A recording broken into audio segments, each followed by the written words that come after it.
To understand, we need scale, context. Who are we, and what does it mean to experience this particular moment on this particular planet? The vastness of space and the unimaginable passage of time in the high deserts welcomes our thirst to explore, to push the boundaries, and ultimately succumb to the intoxicating wonder of the world.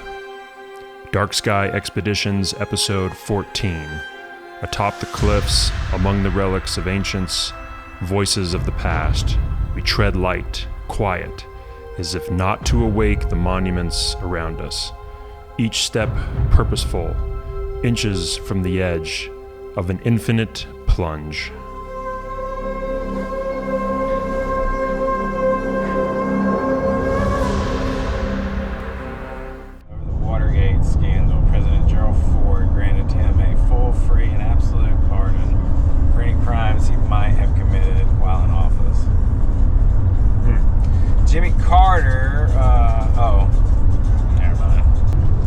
Dark Sky Expeditions, Episode 14. Dark Sky Expeditions, Episode 14.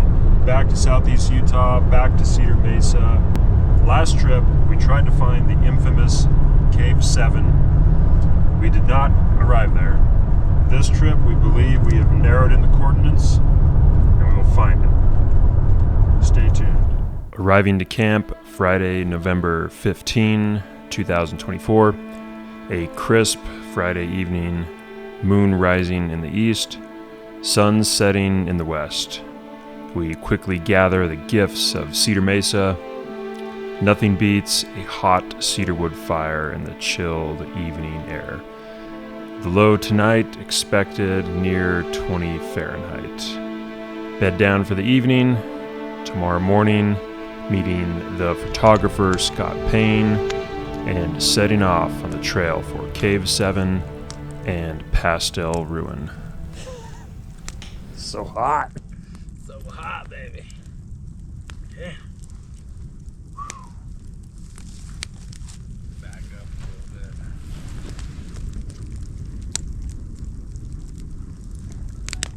We worked for this fire, you know. There are 3 pins of interest in today's trek through Whiskers Draw, Over-Under Ruin, Cave 7, and Pastel Ruin. Remains from ancestral Puebloan peoples from as far back as 500 BC to as recent as the year 1200 AD. A people and culture that have inspired curiosity of latecomers for centuries. The ultra-remote locations and architecture and the little clues left behind leave us only to wonder why these people chose to live in a land so rugged and challenging.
Every corner, crevasse, overhang, alcove calls out to us.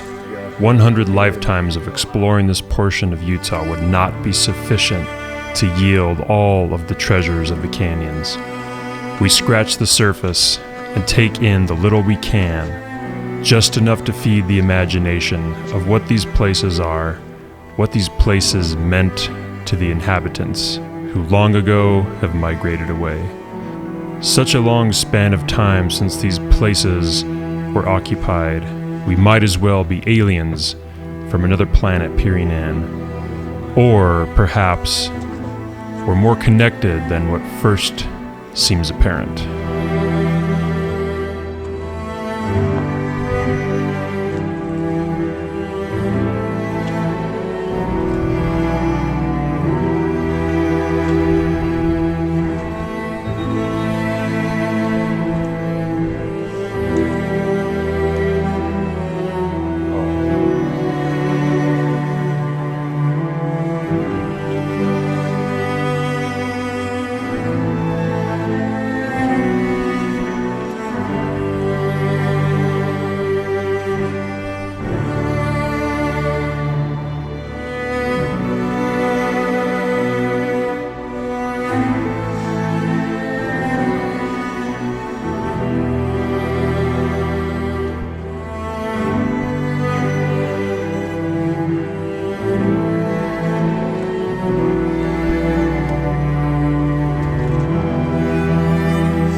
The handprints to me is cool, right? 'Cause that's like Handprints. somebody, Got up on the roof.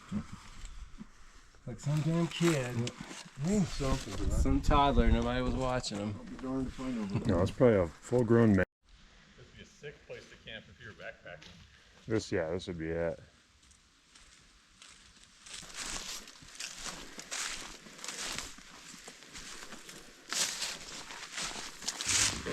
This is the moment. After years of searching, we are on the precipice. Cave 7.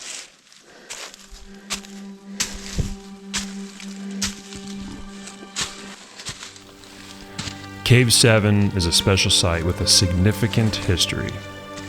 The site was rediscovered and excavated by Richard Wetherill in 1893, who led the Hyde Exploring Expedition, a venture funded by Benjamin Babbitt, heir to the Babbo Soap Company. Conducted under the guidance of the curator for the Anthropology Division of the American Museum of Natural History, the expedition's efforts focused on bringing ancient American Indian relics to collections back east. Discoveries in the alcove of Cave 7 exceeded expectations, when 93 skeleton and some partially mummified remains with thousands of artifacts were cataloged and removed from the site. As for most of the sites in the area, little remain apart from some still standing stone masonry. But if you're watchful, careful, small relics still catch the eye, revealing themselves after heavy rains and recent erosion. Discovering the workings of the people before us in situ is absolutely priceless.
bottom. I'm not Doesn't help, does it? Oh, that's cool. I love erosion. That rope goes deep, doesn't it? Yeah, that is wild.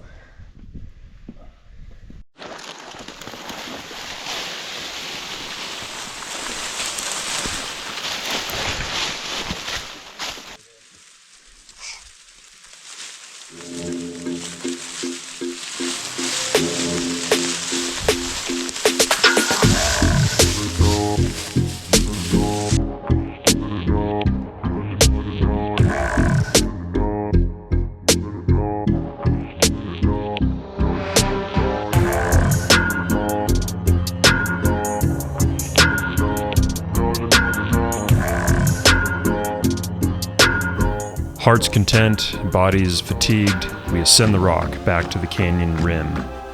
The wind picking up tempo, temperature dropping, snowflakes begin to dance around us. Back at the trailhead, the full might of the high desert is on display.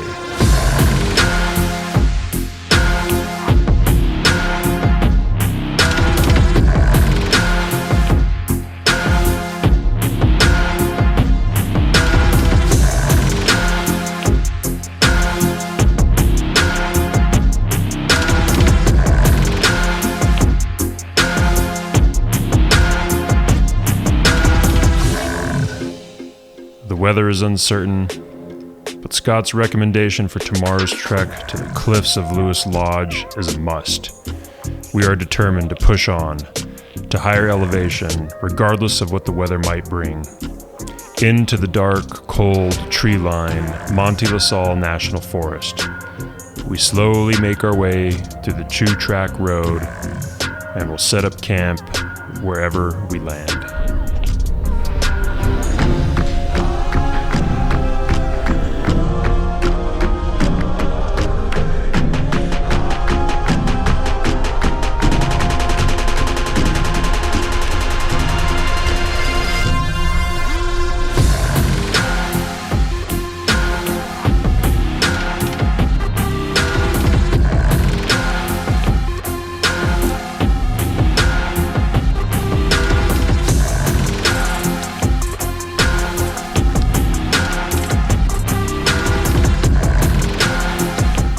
It was apparent we set up camp on a cliff, but we had no idea the grandeur before us, the infinite view of a vast horizon that was waiting for us the next morning in an 18-degree, crisp, fresh spread of mountain air.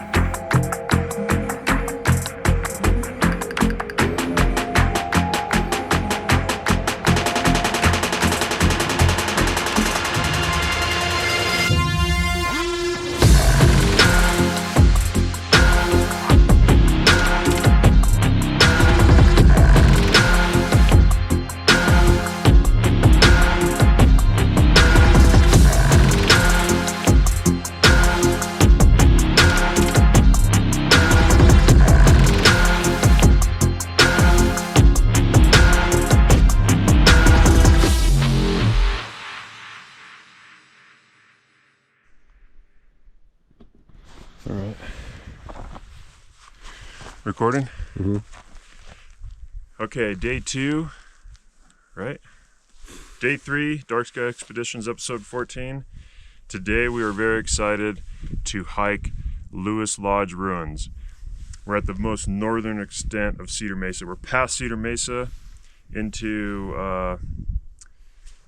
what's the national forest? Where are we? Where are we?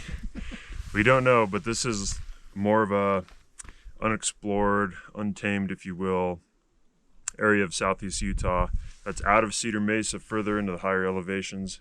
Super cold, but the sun's out, there's no wind, it's beautiful, and we're gonna see probably some of the best cliff ruins we've seen in all Dark Sky episodes.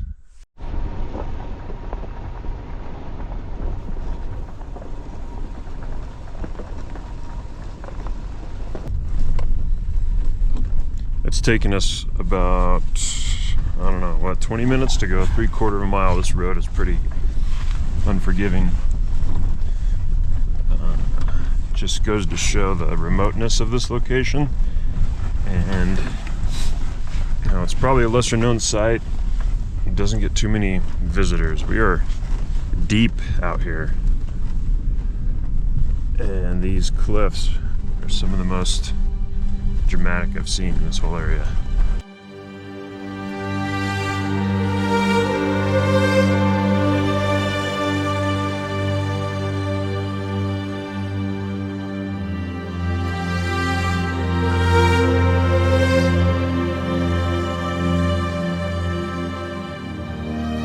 The soil and vegetation quickly give way to some massive sedimentary rock where we begin our descent. The rock gradient becomes steeper every step. The sandstone feels great on the soles of our boots. We are extremely thankful all moisture has passed. The sky is a brilliant blue, the wind's calm, the perfect conditions to pay close attention to every foothold as the relief on the rock trail becomes more steep. The only distraction from being cautious about foot placement is the magnificent scenery in every direction.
The ruins of Lewis Lodge are in great condition.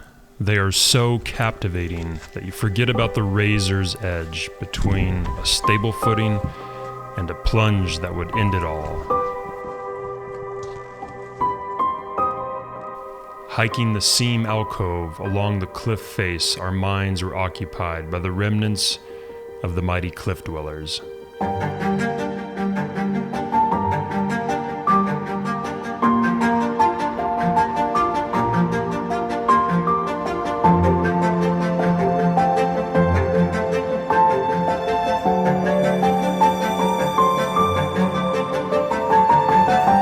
Only when we stopped and gazed across and down the canyon did we realize the spectacle of magnitude.